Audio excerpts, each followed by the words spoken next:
Suasana kota Padang hari ini masih terlihat sepi. Tentu saja, saat ini masih dalam suasana Lebaran. Hari ini, tanggal 25 April 2023, salah satu agendaku adalah menonton film Buya Hamka. Kemarin malam aku berharap bisa tidur nyenyak dan beristirahat dengan baik. Faktanya, penginapan murah tempatku menginap suasananya terdengar gaduh. Migrasi besar-besaran para perantau akan membuat penginapan murah jadi incaran. Urusan kenyamanan jadi belakangan. Yang penting ada tempat untuk merebahkan badan.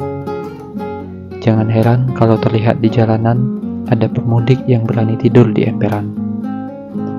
Lewat tengah malam sebenarnya aku sudah terbangun karena suasana yang berisik di penginapan. Dan tepat pukul 3 dini hari, kasur terasa bergoyang. Cukup kencang. Hal berikutnya yang kulakukan adalah mengambil tas yang berisi dokumen penting dan barang berharga, lalu bergegas keluar penginapan. Semua pengunjung panik dan keluar dari penginapan. Tamu di penginapan lain juga terlihat keluar. Aku segera mengecek di situs BMKG. Gempa yang terjadi semalam berkekuatan 7,3 skala Richter.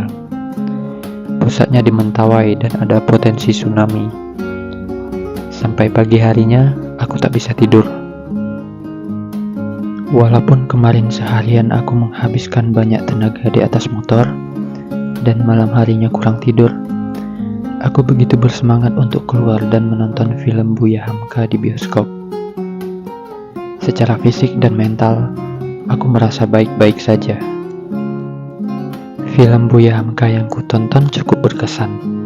Tentu saja, aku tidak bisa merekamnya. Aku bisa diusir dari bioskop jika melakukan itu. Akan kuceritakan nanti di lain video mengenai film Buya Hamka.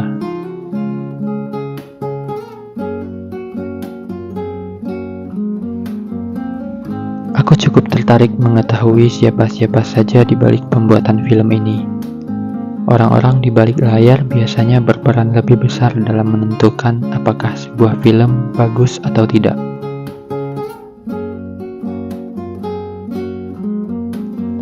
Setelah menonton, aku salat zuhur di masjid terdekat terus mencari tempat makan. Aku sempat ingin makan di restoran, tapi aku bukanlah bapak-bapak yang berwisata bersama istri dan anak-anaknya. Makan di warung pinggir jalan ini rasanya lebih seru. Dan ada hiburan juga. Jujur aku lebih respek pada pengamen yang tulus bernyanyi daripada pengemis yang pura-pura dan minta-minta. Aku cuma memberinya 5.000. Mungkin aku harus memberinya lebih ketika itu. Karena dia masuk dalam video ini. Semoga sukses kawan.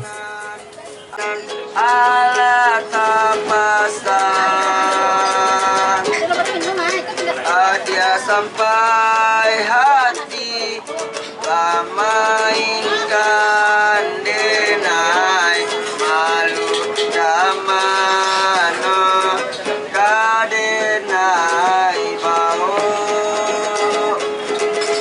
dia sampai hati mainkan denai malu damano kadenai bau.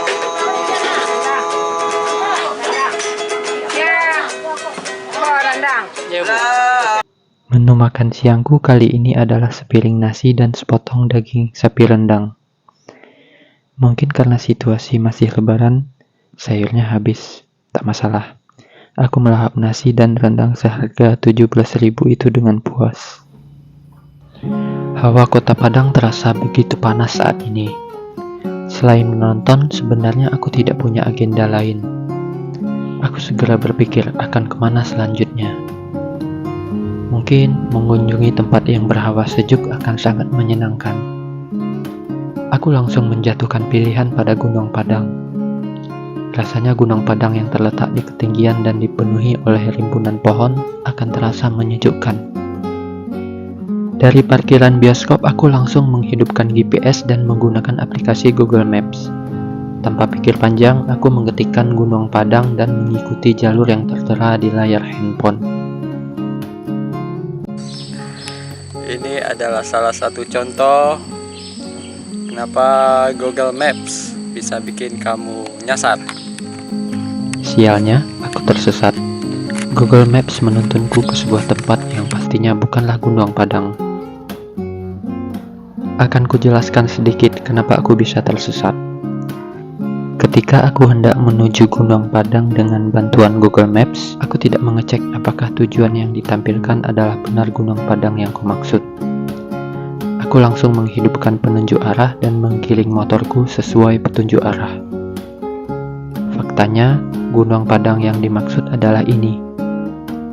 Jadi, saranku bagi penonton yang akan menggunakan Google Maps, pastikan dulu tujuan Anda benar sebelum berkendara ke sana. Dan ini dia, gerbang menuju Gunung Padang yang sebenarnya. Langkah-langkah kecil menuju Gunung Padang berawal di sini.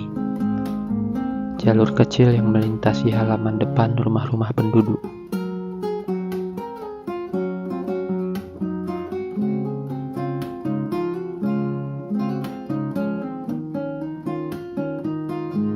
Di sebelah kanan, terlihat air sungai yang bermuara ke tepi laut.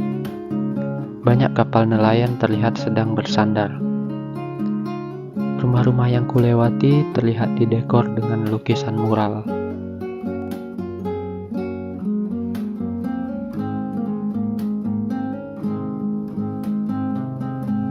Setelah melewati rumah penduduk, terlihat bangunan tua yang sepertinya adalah peninggalan masa kolonial. Tak ada keterangan bangunan ini dulunya digunakan untuk apa. Dindingnya terlihat sangat tebal dan pintu masuk ditutup oleh terali besi. Sepertinya penduduk sudah menjadikannya sebagai gudang. Di sebelahnya ada bangunan kecil berukuran 2x1 meter, entah untuk apa. Lanjut ke sebelahnya lagi ada bangunan untuk menyimpan meriam besar. Terlihat pintu yang terbuat dari terali yang sudah rusak, tidak terkunci. Aku memberanikan diri untuk masuk. Tak ada lampu dan lantainya berair. Aku berjalan perlahan dan mengantisipasi hal-hal yang tidak diinginkan. Sepertinya cukup aman.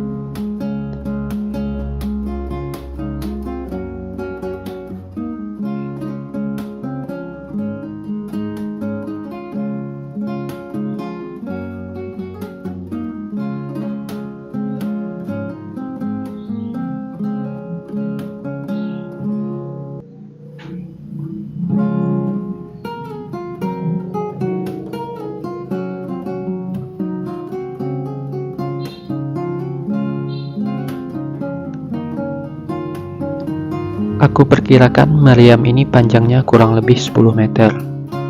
Semuanya terbuat dari besi.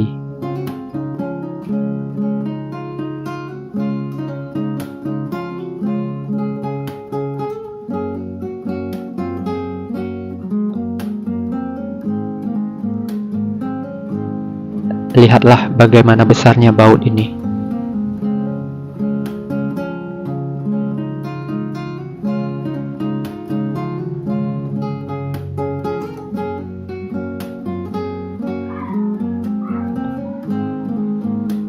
Lubang ini mungkin adalah tempat untuk memasukkan peluru.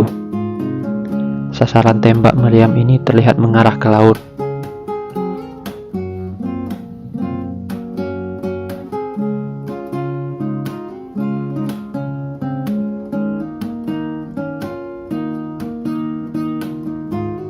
Syukurlah, aku merekam ini ketika perang sudah selesai.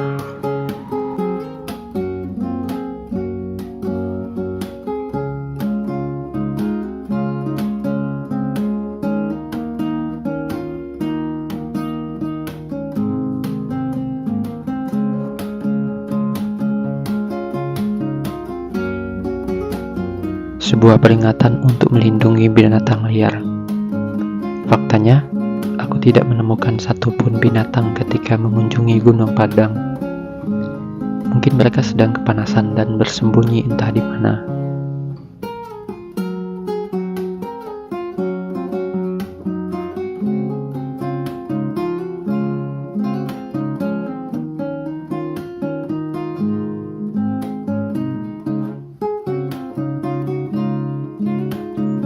Ini adalah bagian depan tempat penyimpanan meriam tadi.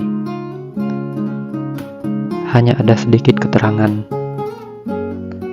Aku berharap bisa mengetahui spesifikasi meriam ini dan sedikit sejarahnya. Dinyatakan di sini bahwa meriam ini dulunya dimiliki oleh kolonial Jepang.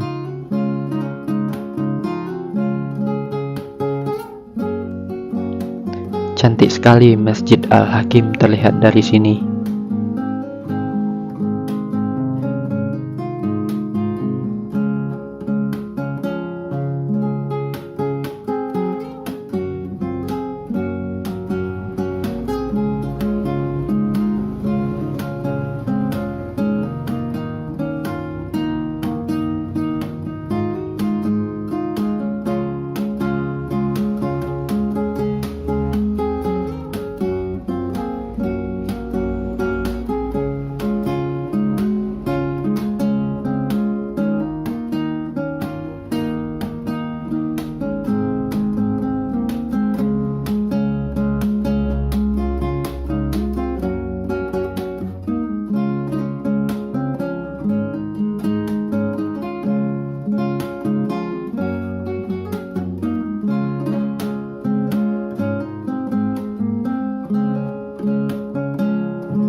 Ini pastinya juga merupakan peninggalan masa kolonial.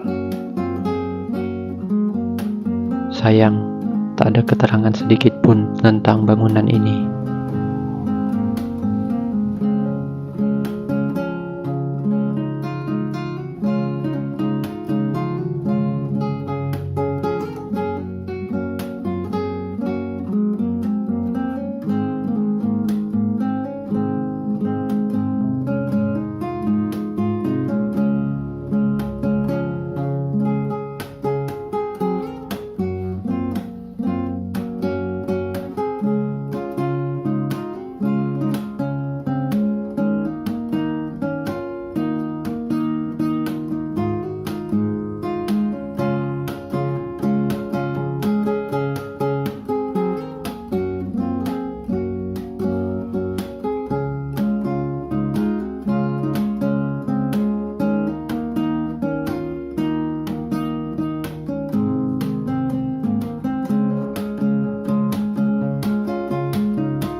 Tempat ini sepertinya cocok untuk selfie dan memandangi pantai Padang.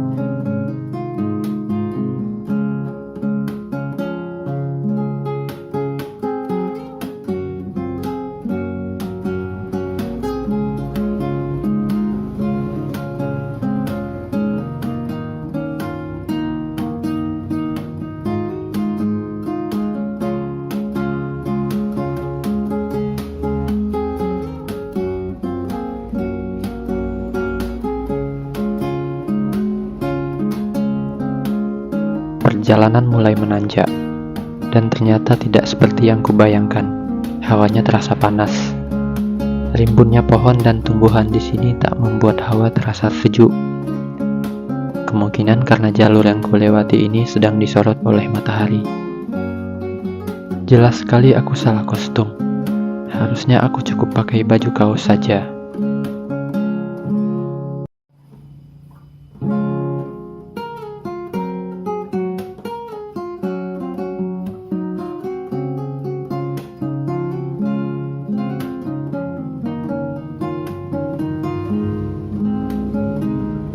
Tak tahan dengan panas, aku membuka kemeja dan mengikatnya di tas.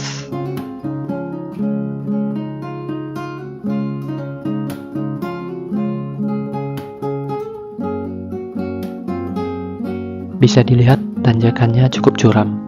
Bagi yang kelelahan disediakan tempat untuk beristirahat sebelum melanjutkan perjalanan menuju puncak. Aku hanya berhenti sebentar untuk menarik beberapa nafas panjang.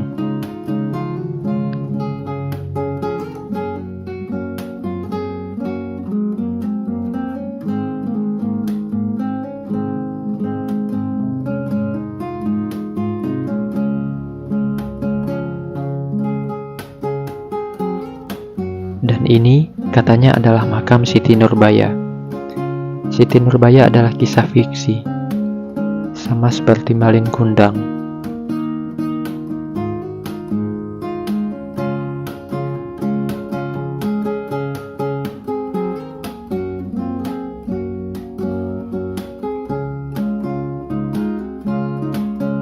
Nafasku semakin lama semakin berat, detak jantungku semakin berdebar. Seakan-akan aku bisa mendengar detak jantungku sendiri.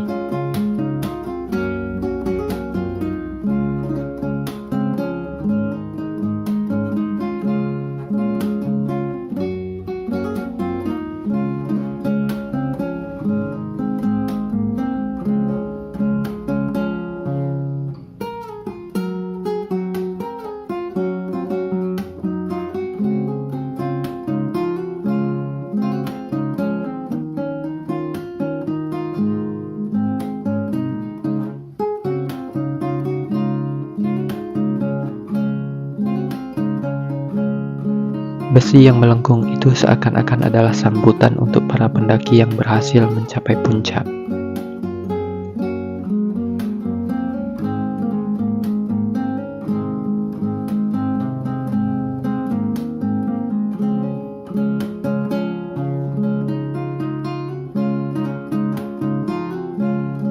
Alhamdulillah, aku sampai. Luar biasa melelahkan. Besar kemungkinan karena hawa yang sangat panas dan juga tanjakan yang curam.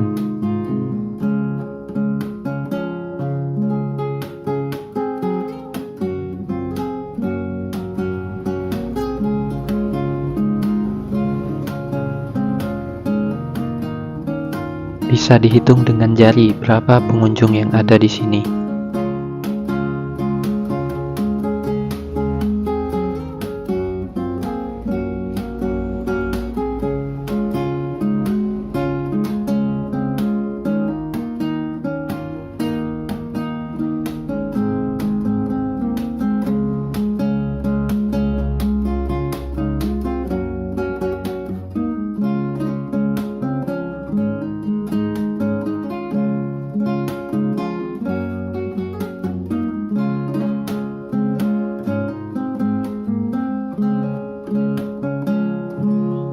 Hal berikutnya yang harus kulakukan adalah mengisi tenaga.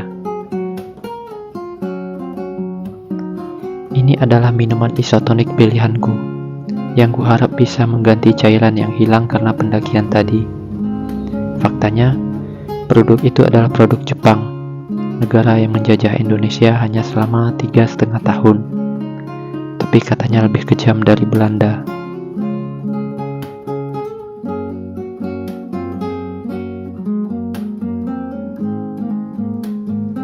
Kalau saja aku pakai kacamata hitam, mataku tak akan terlalu silau ketika melihat Pantai Padang. Mungkin aku akan beli kacamata hitam nanti.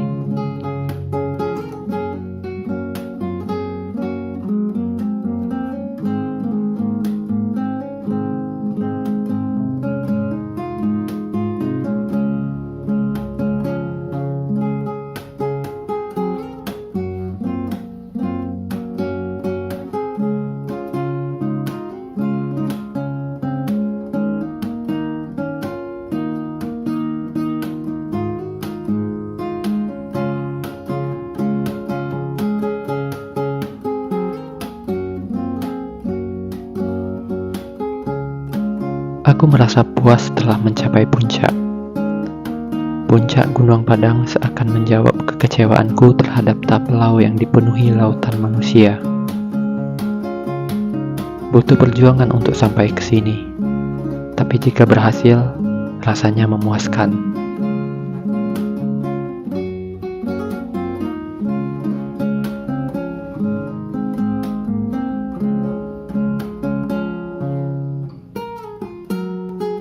Aku memilih jalur yang berbeda untuk turun.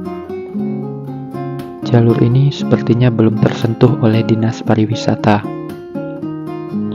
Tak masalah, sepertinya aku bisa menuruni ini dengan mudah. Tapi kalau saat ini hujan, pasti akan sangat sulit menuruni jalur ini.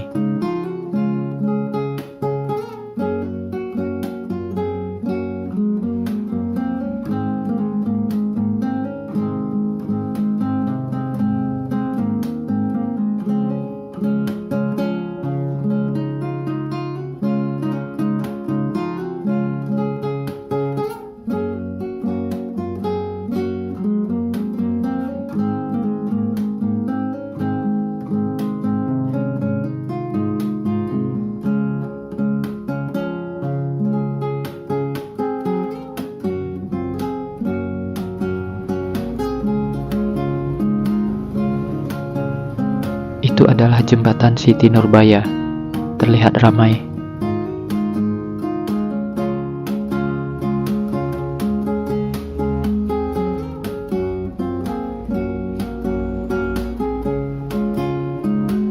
Tidak mudah ternyata menuruni Gunung Padang melalui jalur ini. Aku harus menjaga langkahku agar tidak terperosok. Kemiringannya juga curam.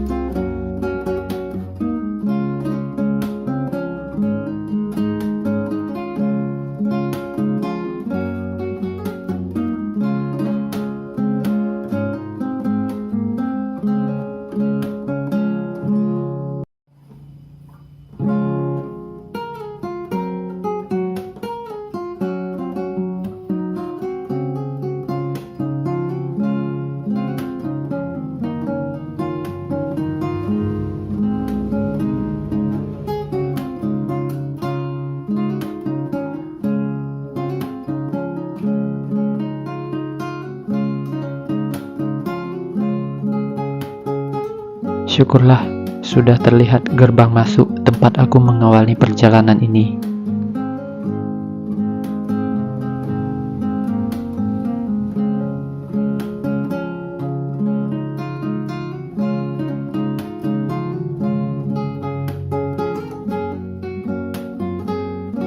Malam ini aku sudah putuskan untuk berangkat ke Bukit Tinggi. Aku merasa tidak nyaman di penginapan ini. Aku mencoba memesan penginapan secara online. Dengan sebuah aplikasi booking, aku mendapatkan sebuah kamar yang cukup murah. Tapi entah kenapa, beberapa saat setelah aku membooking dan transfer uang, ada pesan aneh untuk membatalkan bookinganku. Jika aku melakukan ini, uang yang telah kutransfer tidak akan kembali sepenuhnya. Kebijakan semacam ini jelas sangat merugikan. Aku mengabaikan pesan tersebut dan memutuskan untuk segera berangkat langsung menuju penginapan yang telah kupesan.